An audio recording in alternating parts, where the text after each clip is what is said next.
The cold of Zephyros 7 had a way of sneaking under the thickest layers of insulation. A sharp, metallic bite that seemed to cling to bones, as if the planet itself had a personal grudge against warmth. Kale adjusted the collar of his jacket, the synthetic fibers buzzing faintly against his skin as they fought the relentless wind that whipped across the outer platforms. He had spent years in environments colder, drier, and deadlier than this, yet the wind here had a personality of its own, a mischievous little devil that found every seam, every exposed patch of flesh, and nipped at it with ruthless precision. He was just stepping over a tangle of loose cables when he noticed her. At first, she appeared as a shadow against the neon glow of the colony's perimeter lights, her posture hesitant, almost apologetic, as if she had wandered in from another dimension by mistake. Then more clearly he saw her ears, long, delicate, and swiveling with each subtle shift in the wind, like twin antennae picking up frequencies humans couldn't hear. Kale froze mid-step. He had seen a lot of things in his life: smugglers with augmented limbs, bioengineered beasts with 6 eyes, drunk navigators trying to pilot shuttles through meteor storms. But an alien woman, out here, shivering in the cold, was entirely new. She was small, though not fragile, with an elegance that contrasted sharply with the harsh environment around her. Her eyes were a deep, luminous green that seemed almost liquid, reflecting the blue and orange lights of the platform like pools of alien starlight. Kale took a careful step forward, aware of the stories humans told themselves about alien encounters. Usually, such stories ended with lasers, panic, and Kale cleaning blood off his gloves. But this seemed different. "Hey," he called out, his voice rough from the cold. "Lost your way or just enjoying the atmosphere?" She flinched, her ears twitching so violently that Kale almost worried they might detach and fly off like bizarre space paddles. Then she let out a sound that made him pause, a small laugh, not frightened, just amused. "You humans," she said, her accent soft, musical, "always so direct." Kale scratched the back of his neck, which was thankfully covered. "I try," he said, shrugging. "So, what brings you out here? This is exactly the promenade of Zephyros 7. She glanced around nervously, wrapping herself tighter in a thin cloak that did little against the wind. "I was observing. But the cold was unexpected. I miscalculated." Her ears flicked toward him again, a subtle, almost shy acknowledgement. Kale chuckled, shaking his head. "I've miscalculated a lot of things too, mostly explosives. Once I miscalculated how long a protein synth could survive a gravity shift. Don't ask." She laughed again, a sound like wind chimes caught in a gentle storm, and Kale felt a strange, unearned pride in making her laugh. He knelt slightly, pulling off his jacket. "Here," he said. "You look like you're about to turn into a popsicle. Not that I'd eat you, though I wouldn't put it past the space critics to suggest it. Take this." She looked at the jacket like it was a curious artifact, her long fingers brushing the material. Then, without hesitation, she slipped it over her shoulders, and Kale noticed her shoulders relax. "Humans are strange," she said softly. "Most would ignore someone like me." Kale smirked. "Strange is my brand, but let me guess, you're one of those high-flying, high-ears types, Lyrials or something similar." Her head tilted slightly, ears swiveling as if she were tuning into a conversation that only she could hear.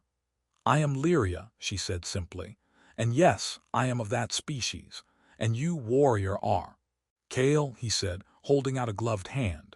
"Professional hazard enthusiast, amateur wisecracker, occasionally heroic depending on the day." She took his hand, surprisingly firm, and her ears twitched in what Kale decided must be amusement. "A hazard enthusiast?" she asked, teasing. "You mean you intentionally put yourself in danger?" "Sometimes it finds me," Kale replied with a mock grimace. "Mostly when I'm not paying attention. It's kind of a hobby, like knitting but with more explosions." She chuckled, and the sound was a balm against the cold, sharp night air. Kale gestured toward the colony. "Come on. You look like you need something hotter than this jacket. The heat in there will feel like tropical vacation compared to this." As they walked, she moved with an unusual grace, her ears constantly scanning the surroundings. Cale found himself talking, mostly to fill the awkward silences, and soon realized he was joking more than usual. "So," he said, "do Lyrials have any weird quirks I should know about? Like, do you taste metal when nervous or teleport when bored?" She laughed, a melodic sound that made Cale forget the wind for a second. "We have quirks," she said, "but I assure you they are not as dramatic as your humans seem to think. Though your gestures are amusing. The way you fold your cloak over yourself in combat drills, I've observed it before, it's endearing." Cale raised an eyebrow. "Endearing? Is that like you're gonna die if you don't watch your step, or—" "Not at all," she said quickly, ears flicking in what seemed like a nervous habit. "Endearing, delightful, curious. A good kind of endearing." They reached the colony gates, where the heat exchangers hissed and the airlocks shimmered with the faint distortion of controlled atmosphere. Cale paused, letting her pass through first, though he remained vigilant. A few colonists looked up, eyebrows raised, but Cale ignored them. Lyria's long ears twitched, and she gave him a nod that felt like a silent thank you, though somehow heavier than mere words. Inside, the warmth of the colony wrapped around them. The faint hum of the energy cores, the scattered clatter of maintenance bots, and the smell of recycled air and synthetic food all combined to create an oddly comforting chaos. Lyria's eyes darted around, ears moving independently, drinking in every detail with a mixture of curiosity and amusement. Cale led her to a small corner where the heat was strongest. She removed the jacket, revealing a subtle pattern of iridescent scales along her collarbones, hardly noticeable unless one looked closely. Cale, ever tactful, pretended to examine the ceiling, but he had seen enough to realize that the Lyrials were even more fascinating than the textbooks suggested. "You humans," she said, once more letting slip that musical lilt that reminded him of wind chimes. "Sometimes your kindness surprises me." Cale shrugged, though a faint warmth crept up his neck. "Kindness is overrated in most circles," he said. "I guess I just like proving exceptions exist, keeps life interesting." Lyria's ears twitched again, this time in what Cale thought might be amusement, or maybe anticipation. "Interesting," she murmured, "is a rare thing, and you, Cale, you are most unusual." He snorted. "Unusual is my middle name. Well, legally it's Richard, but don't tell anyone." She laughed softly again, and Cale realized that the cold, the danger, the endless chaos of frontier life, all of it had melted away, replaced by something entirely unexpected. A small, fragile, but undeniable sense of connection, born from a simple jacket, a few jokes, and the audacity of being genuinely kind in a universe that rarely rewarded it. And as the colony's lights flickered and the wind howled outside like 1,000 unseen voices, Cale couldn't help but wonder what other surprises Lyria's ears, and her heart, might reveal in the days to come. Cale and Lyria stepped out of the colony's main hub, just as the artificial dusk settled over Zephyros 7, painting the sky in streaks of violet and molten gold. The wind was calmer here than on the outer platforms, but it still carried that persistent bite, as if the planet enjoyed reminding trespassers that survival required more than just stubbornness. Cale adjusted the straps on his pack, making sure the small tools and compact energy weapons were secure. Lyria, trailing behind him with her long ears twitching like radar dishes, seemed more relaxed now that she had recovered from the initial shock of cold and human attention. "So, where exactly are we going?" she asked, her voice carrying that melodic lilt that Cale had begun to associate with amusement and curiosity, depending on how her ears tilted. "Nowhere fancy," Cale said, grinning. "Just a little tour of the outer maintenance sectors, full of moving platforms, blinking lights, and the occasional robotic menace. The perfect place for bonding exercises." Lyria raised an eyebrow, or what he assumed was an eyebrow, since her human-like face seemed deliberately designed to confuse. "Bonding exercises."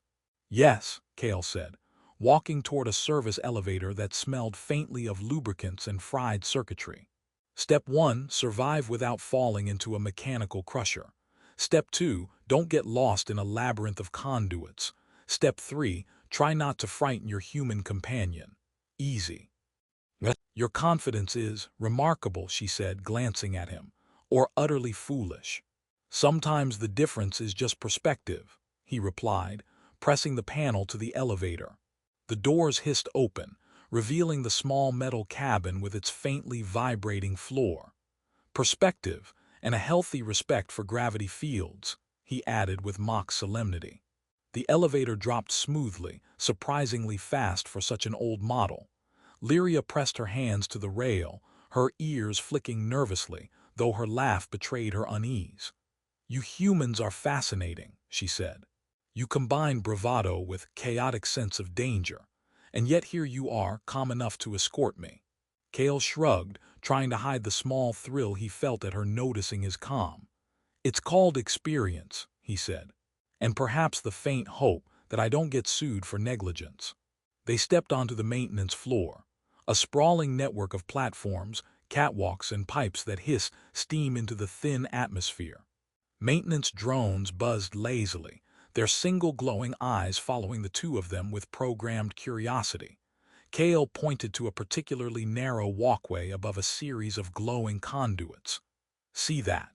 People call it Suicide Alley, though I think that's dramatic. Personally, I call it Wednesday." Lyria peered over the edge, ears twitching with a mixture of apprehension and fascination. "I see why you humans exaggerate." "Exaggeration is part of survival," Kale said. "Keeps people awake and alert. You'd be surprised how quickly someone can trip over their own boot if they think it's just a boring walkway." She followed him across the catwalk with surprising agility, her steps light, careful. Every so often her ears twitched in what seemed like amusement, or perhaps an alien version of judgment. Kale grinned. "You're better at this than I expected. Most humans wobble like drunken synthlings." "Your analogies are amusing," Lyria said, "though I suspect your comparison is not flattering to drunken synthlings." "I live for subtle insults," Kale replied, "and bad metaphors." A sudden spark from a maintenance conduit made both of them jump. Kale laughed, holding up his hands. "See, adrenaline, fun stuff." Lyria rolled her eyes, though she smiled. "You seem to enjoy chaos," she said. "It suits you." They continued through the maze of pipes and platforms, exchanging observations, teasing one another lightly. Kale noticed that she had a habit of reaching out with her fingers toward various objects, her touch leaving faint ripples in the energy fields that surrounded the conduits. Small, barely perceptible, but enough to suggest a subtle control over the environment, one of those quirks of lyrial biology that humans never truly understood. "You're manipulating the energy fields," Kale remarked casually. "That's cheating, isn't it?" "Not cheating," she replied with a smirk, "merely efficient." Their path brought them to a section where gravity fields fluctuated unpredictably. Kale grinned. "Ah, my favorite part. If you thought our catwalks were tricky, welcome to the upside-down zone." He bounded forward, taking exaggerated leaps that made Lyria laugh, a sound that carried even over the hum of power conduits. She followed, her movements graceful, ears flicking in anticipation. "This is ridiculous," she said, laughing, "and yet I enjoy it." Kale grinned. "I call that progress. Step 4, survive ridiculous scenarios with a smile. Step 5, optional sarcasm for moral support." They rounded a corner and encountered a pack of genetically engineered scavenger creatures, roughly the size of humans, but covered in iridescent scales that shimmered in the dim lights. They hissed, their claws tapping on the metal floor. Lyria's ears flattened in a gesture Kale was slowly learning to interpret as a mix of caution and irritation. "Relax," Kale said, stepping forward. "Mostly harmless. Just curious little things, or they might be planning to eat us. Hard to tell. Really adds to the excitement, doesn't it?" She tilted her head. "You find humor in everything, don't you?" "I try," he said, sidestepping a lunging creature with an exaggerated roll. Keeps the heart rate up, keeps the mind sharp, and makes the whole apocalypse thing feel less tedious.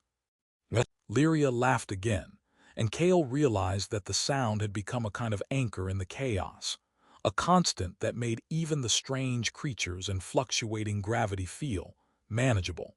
She stepped forward, placing her hands near the creatures, and with a subtle flick of her fingers, the creatures froze, their scales shimmering in response to her energy manipulation. Kale stared.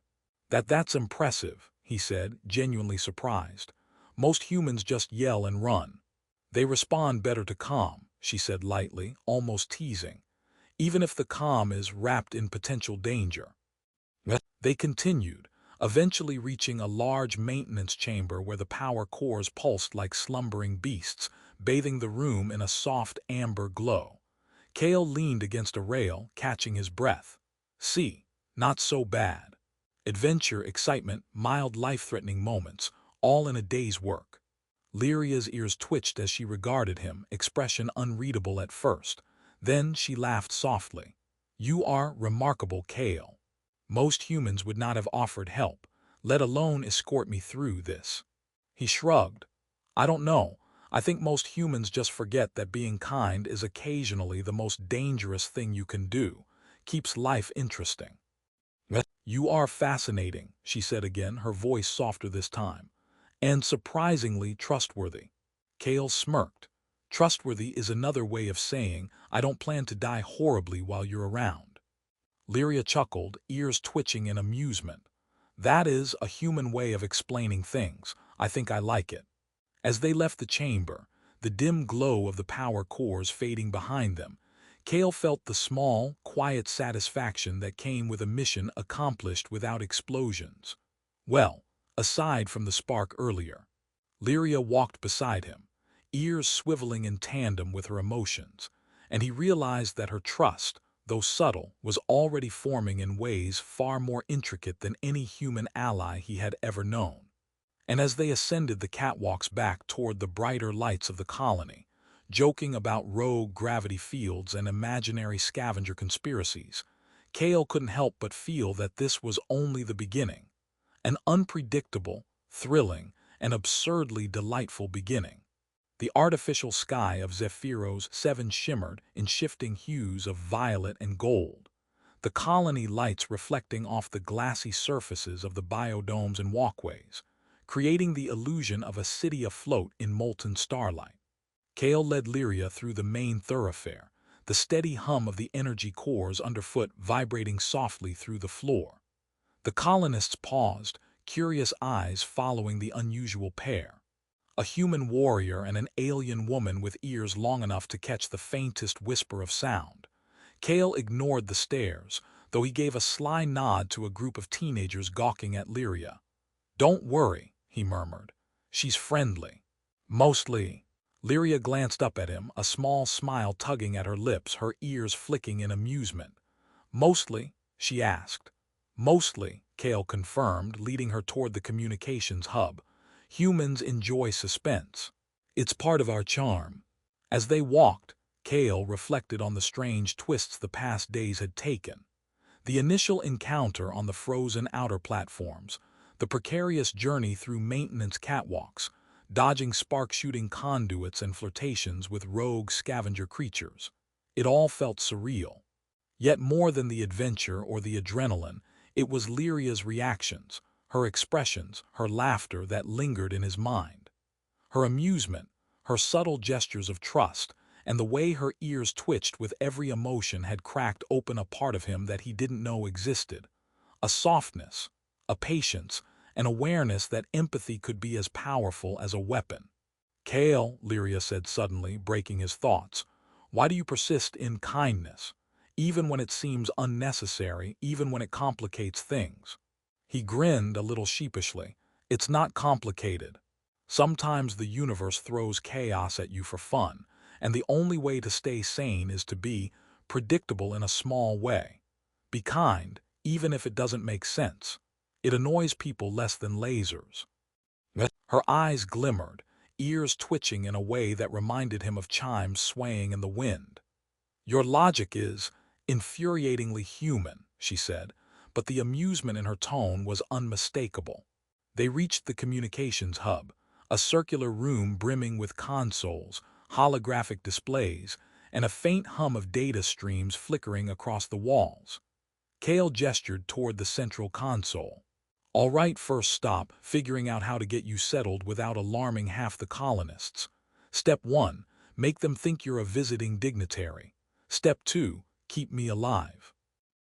I will attempt to remember, Lyria replied, amusement dancing in her eyes. Kale leaned against a console, watching her study the equipment. You know, he said, you have a knack for this. Most humans would panic in front of a screen like this. I study patterns, she said lightly. And your species makes patterns easy to read, predictable in a charming sort of way. Predictable, Kale muttered, shaking his head. I'll take it as a compliment, even if it sounds like an insult.